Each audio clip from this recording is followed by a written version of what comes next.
Good afternoon, I'm Natalia Cooper. The mega clean-up is well underway across Sydney. The extreme storm which caused flash flooding and mass power outages declared a catastrophe after leaving $45 million worth of damage in its wake. Ruth Wynne-Williams is on the Northern Beaches. We are right on high tide here in Collaroy, and this is the legacy of last night's violent storm. This sea foam, another spectacle in this unpredictable summer. But the water that came in with the tide last night, it did cause considerable concern in this area and right through the neighbouring suburb of Narrabeen. An evacuation order for around 4,000 properties went out around 7 o'clock last night, with fears floodwaters could inundate homes and leave this area completely cut off. The SES did have to rescue a number of people from their lakeside homes.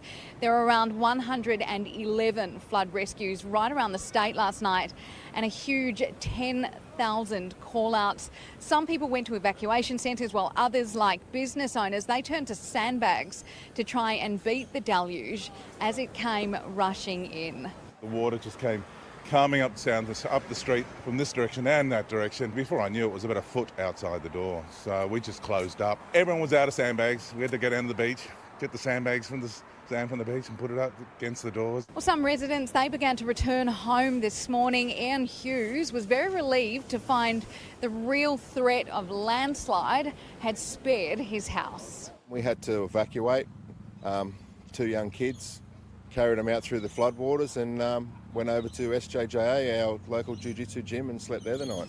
Look, the weather out here has eased this morning, but the return of the high tide, that is being watched very closely. There is some relief from residents that the floodwaters didn't rise to more dangerous levels. Now, like so many communities throughout New South Wales this summer, a major clean-up is underway and could take some time. The Northern Beaches bore the brunt of the damage. Memories of yesterday's terrifying conditions still fresh. As the waters rose, residents near Narrabeen Lagoon had to evacuate. This is so scary, getting evacuated. My goodness, the lake, it's completely overflowed. Last night, Narrabeen's coastline was wrapped in a blanket of foam, even covering cars. Oh my God! Left today, a mountain of rubble and dirt and a long, arduous clean-up ahead. I had to take today off just to go through it. A little bit scary when the SES sort of knocked on the door. It was, he basically told us to evacuate. This row of homes at risk after a retaining wall behind them collapsed. It was insane. We all ran out screaming and we were like, lucky none of us was out there. And I remember this huge cement block just rolling right up to my window. We weren't sure how stable the hill is, so we got out. And at Collaroy, this morning's king tide smashed the coast. The big swell and ferocious wind, all too familiar for those who lived through the catastrophic 2016 storm.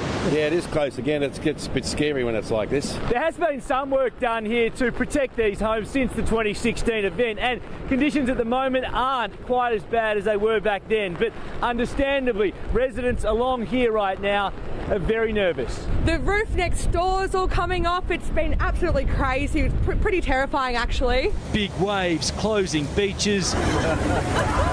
Not enough to put off these surfers at Balmoral and Vaucluse. The harbour like a washing machine.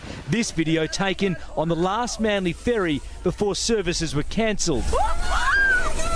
Tens of thousands of homes are without power, the SES responding to thousands of calls for help. It didn't stop some from revelling in the rain, sporting fields becoming water parks, while others preferred to seek shelter and avoid the not so great outdoors.